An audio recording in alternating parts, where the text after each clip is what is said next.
Hi again. We're now going to hear part 2 of the story of Johann Sebastian Bach when he was a little boy. It was late. Johann lay in his bed, but he couldn't sleep. The book filled his thoughts. He heard Christoph go to bed. Soon the house was dark and quiet. He sat up in bed. Maybe I can just look at that book, he thought. He tiptoed to the bedroom door. It was very cold and he shivered. Slowly he eased the door open and crept out onto the landing.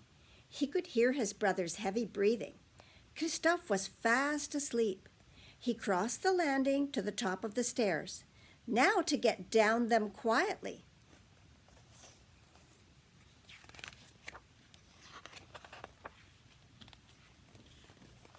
Holding on to the banister, he went down one step, then another. He reached the bottom of the stairs, his heart beating furiously. Silently, he went toward the music room. The door was closed, and the handle slipped in his moist hand. He wiped his hand on his nightshirt and opened the door. The curtains were open, and the full moon was shining in on the cabinet and that precious book. Johann Sebastian quietly pulled the door closed behind him and went to the bookcase. There, he could see the book above his head. He stretched up, but he was far too small.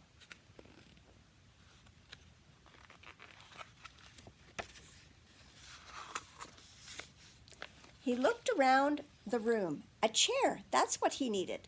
Very carefully, he carried a chair across the room and quietly put it down in front of the music cabinet.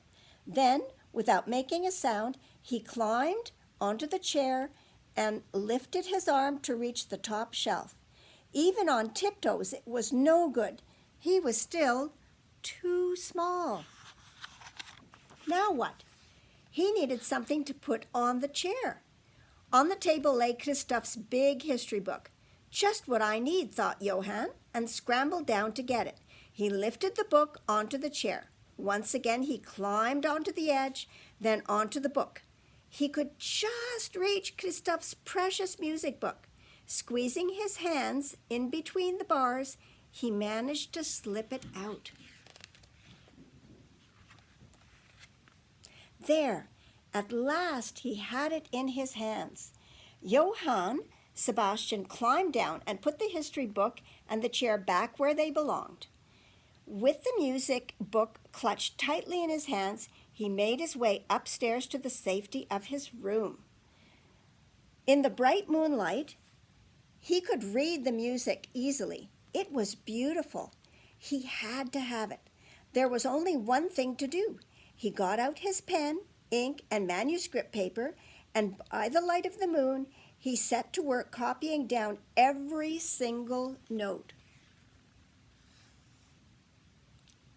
And that's the end of part 2 of our story.